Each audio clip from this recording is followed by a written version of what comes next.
Willkommen zurück zu Star Trek Resurgence. In der letzten Folge haben wir die Besatzung des Alien-Raumschiffes gerettet. Ganz genau. As for Lieutenant Bedrosian, well, Val will do her best, but the prognosis isn't very encouraging. Lieutenant Bedrosian went above and beyond her duty. She deserves a commendation. I'll see what I can do. Commander Rydek, I heard what you did. The sacrifice you made for our sake. You saved not only my life, but the lives of my crew. An incredibly heroic deed. All of Lydia is in your debt. We cannot thank you enough. Just doing our duty, Admiral. I'm sure you understand. If you'll excuse us. Of course. How are we getting our away team back? Ambassador Spock and the rest of the senior staff are waiting for us in the briefing room to discuss just that. I wanted a chance for you and I to speak first, given the circumstances. Genau, wir wollen unter 4 While Augen reden. protocol might suggest we alert Starfleet about our situation, missing crew, the data breach, possible threat from the Hatari or Khan, I think we're better off keeping this to ourselves, under our control. You know what's at stake for me here, and what is at stake for you, too. I can't afford another mission gone wrong, and I'm really counting on your support. I don't want to raise a false alarm just yet, and I have every confidence we can wrap this up before it gets any worse than it already is. I'm sorry, Captain, but this isn't about you. The lives of everyone who wears a uniform are at stake. I don't see it that way. We're ready in the briefing room. Schön. On our way. Good for you. Is there any update on our efforts to trace the Zeldy's warp signature? Unfortunately, no. Somehow they were able to mask the signature and block our ability to track their trajectory. I'm also concerned about what went with them. A Taconian energy source. Sidron referred to it as the Cartabula. Yes, I've been analyzing your tricorder scans. This Cartabula is more powerful than any energy source on record. It disabled our ability to warp and likely created the ion storm. We have to find that ship. It could be anywhere by now. Literally anywhere. I have faith in our away team. They won't give up easily, and if they can somehow manage to stay alive, then maybe they could get word to us about their location. That'd be a hell of a lucky break. Right now, we need all the luck we can get. The Takan also compromised our systems when Petty Officer Maris stole data from our computer core. We're assessing what was lost as we speak. It's just too soon to say exactly what they had access to. Starfleet needs to know about this. We're not contacting Starfleet until we fully understand the situation. There are too many unknowns. They stole our data. That's reason enough to warn Starfleet. But the captain does have a point. It might be better to wait until we know more. I would have to agree with the captain. There's no point causing undue panic based purely on speculation. We need to know more before we go off half-cocked sounding the alarm. I want to speak with the Hotari and get to the bottom of this before we get Starfleet involved. I expect we'll meet resistance. The Hotari think we violated our neutrality by entering their minds. Assuming the negotiations are off, we no longer have an official role here. We still have a responsibility to the Hotari and the Elydians. The Takan are a threat to both their civilizations. No, And to ours. they're a threat to us all. The device Commander Rydek found in the Taconian vault is an advanced delivery mechanism for a complex biogenetic transformation process. Meaning what, exactly? Not only are they bioforming innocent hosts, transforming them into Takan, they're taking the DNA and engrammatic data of a specific Taconian and displacing that of its host. It's a hostile takeover on a cellular level, bringing individual Takan back to life, one by one. And what happens to the host? It's hard to say exactly. Some of their memories remain intact, but the implanted Taconian identity appears to have full control. In time, all that remains of the host may be lost entirely. It's an invasion. One victim at a time. Precisely. Petty Officer Maris called herself a scion of the flame, but the computer had no information about it. Wahrscheinlich, weil es Tekonien ist und 1000 Jahre alt. Nearly killed a few of our crew. So we know this about those scions. They're dangerous. The Tekan have crossed a line. That much is certain. However, meeting with the Hotari could offer insight into their true intentions. Under the pretense of an apology for betraying their trust and trespassing on their territory. What if there are no Hotari left? If Galvin and Sidron were Tekan, who else? The Queen? I think we would know if that were the case. Would we? We'll take every precaution. With the Cartabula gone, I can confirm we have regained warp capability and the use of our transporters. Yay. Commander Ermot, see if we can arrange a meeting on Hotari as soon as possible. As Ambassador Spock suggested, under the pretense of an apology. Aye, Captain. Nice work, everyone. Mhm. Total super Arbeit.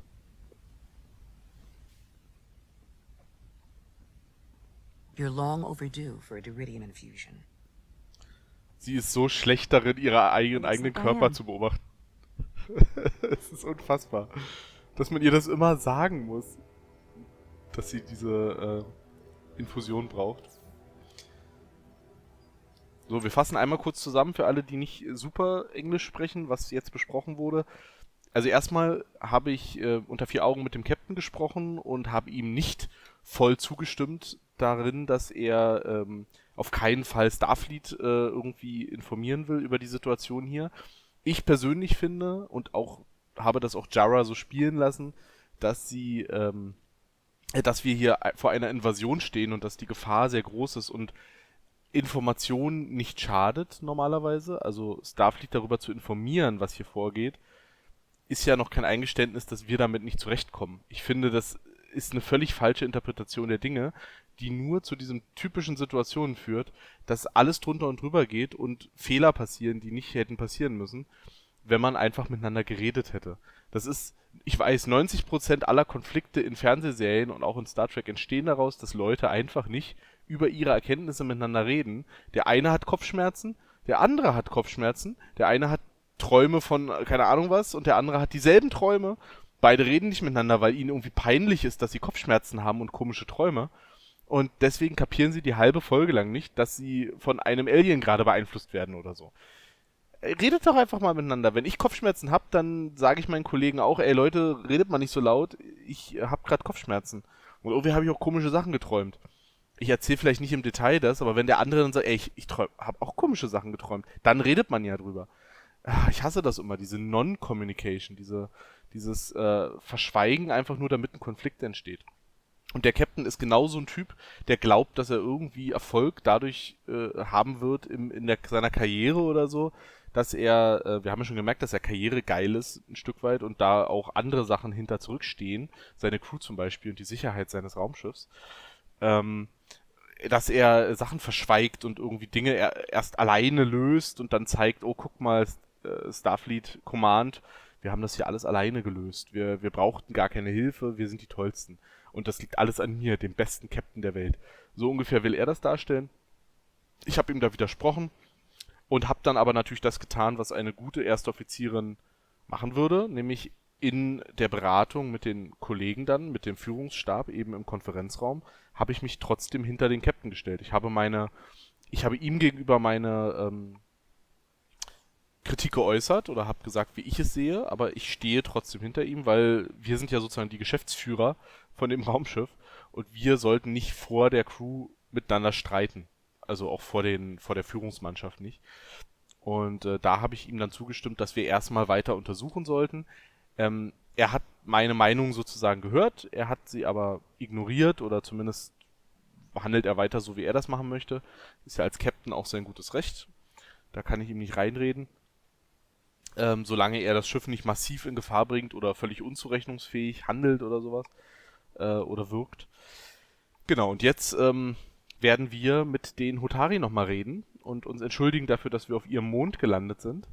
Wir erinnern uns an die verdeckte Operation, die wir durchgeführt haben, als Jara, als erste Offizierin. Und wir hoffen jetzt einfach mal, dass die Königin der Hotari noch keine Tekon ist, also noch nicht ihr Körper übernommen wurde von einem 600.000 Jahre alten Lebewesen.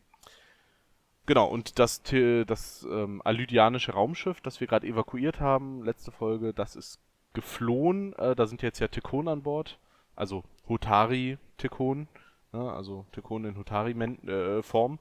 Und die haben das Raumschiff mitgenommen und aber auch diese Energiequelle, die den Ionensturm auslöst und den Warp und den Transporter stört. Das heißt, unser Schiff ist wieder voll einsatzbereit.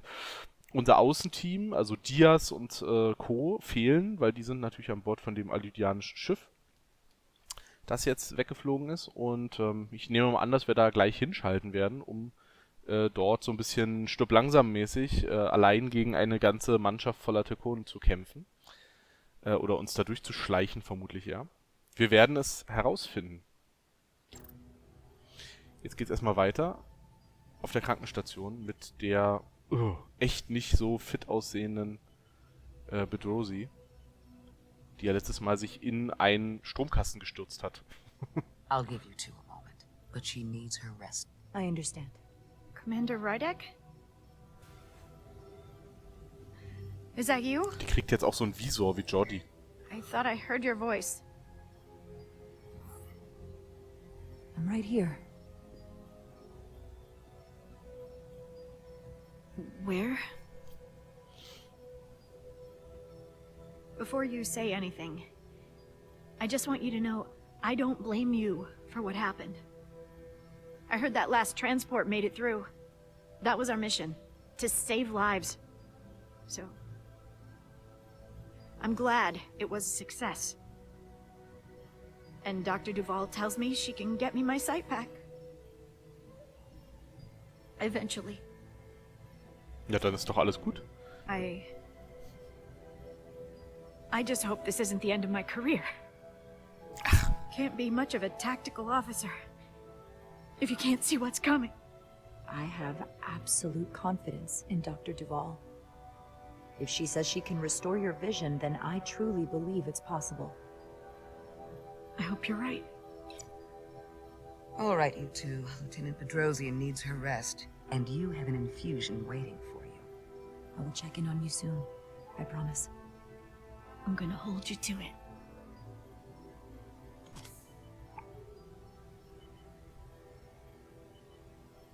Aside from almost running out of Duridium, you're in good health. Nice to get some positive news for a change. You I don't worry about. The captain, however...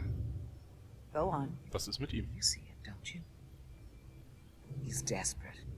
Withholding intel from Starfleet just to save his reputation. That's not normal behavior for a captain. And you encouraged him. Which was disappointing when you showed you were willing to defy the captain by reversing hull polarity back at Starbase. You've spent enough time with him now. Seen enough of how he runs the ship. If there's something wrong, as the ship's doctor, I need to know. Don't sugarcoat it. You know I wouldn't.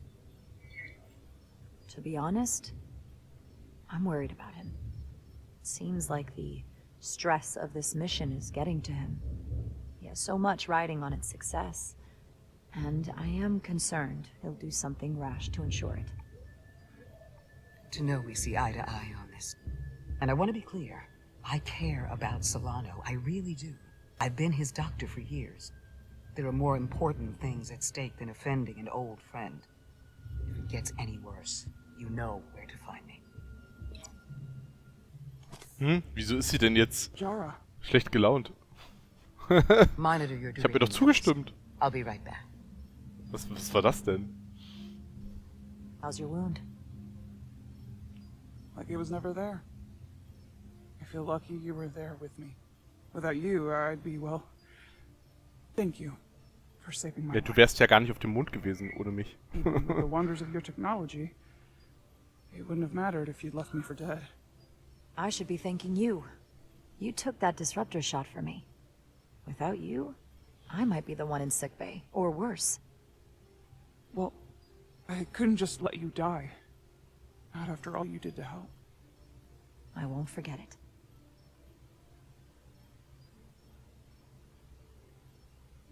We saw the truth down in those mines. What Sidron and Galvin really are. Who they've become. The lengths they're willing to go to.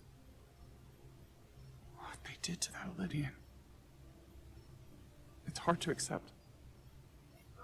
That everything I thought I knew, so much was a lie. What we learned down there will help us win this fight. Truth is power, and we'll use that to stop Galvin and Sidron. If you're right, then it was worth it. I truly hope you're right. Commander Rydek, you're needed on the bridge at once. What is it? The Hotari have agreed to meet. Nice. Auf nach Hotari Prime.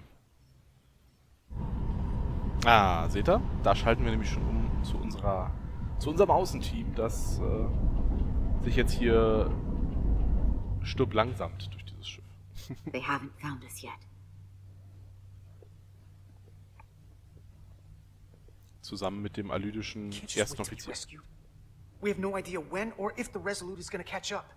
But if we can get access to the Zeldi systems, we might be able to figure out what the Takan are up to. You got somewhere we could do that? Wäre ja auch schlimm, wenn ein hochrangiger Offizier des Schiffes das nicht wüsste, wie wir das machen.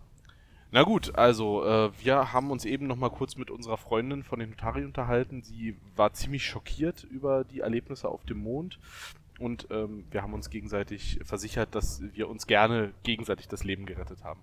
Ich fand gut, dass sie irgendwie meinte, sie wäre gestorben, wenn sie wenn wir den Schuss jetzt nicht behandelt hätten, den sie da in die Seite bekommen hat, den Disruptorschuss. Aber ohne uns wäre sie ja gar nicht auf dem Mond gewesen. Also es ist ein falsches Dilemma, sage ich mal. Na gut, wir machen jetzt erstmal eine kleine Pause. War eine relativ kurze Folge, aber es macht, glaube ich, keinen Sinn, jetzt hier anzufangen, den Frachtraum zu untersuchen in den letzten 2-3 Minuten der Folge. Deswegen, kleines Päuschen, nächstes Mal geht's weiter hier an Bord der Zeldi, diesem Schiff der Alydia. Und ja, dann finden wir raus, was eigentlich die Takan vorhaben. Denn die fliegen jetzt ja irgendwo hin. Wir wissen ja aber gar nicht, wohin. Also, wo wollen die denn hin? Bisher dachten wir, sie bleiben in dem System, wo die Hotari und die Alydia leben und wollen da nach und nach die beiden Spezies übernehmen und so ihr Reich dort wieder aufbauen an dieser Stelle. Aber jetzt fliegen sie ja irgendwo hin. Ich nehme mal an, außerhalb des Systems. Keine Ahnung, das wurde jetzt noch nicht so genau gesagt. Wir werden es herausfinden in der nächsten Folge. Bis dahin, Leute. Ciao, ciao.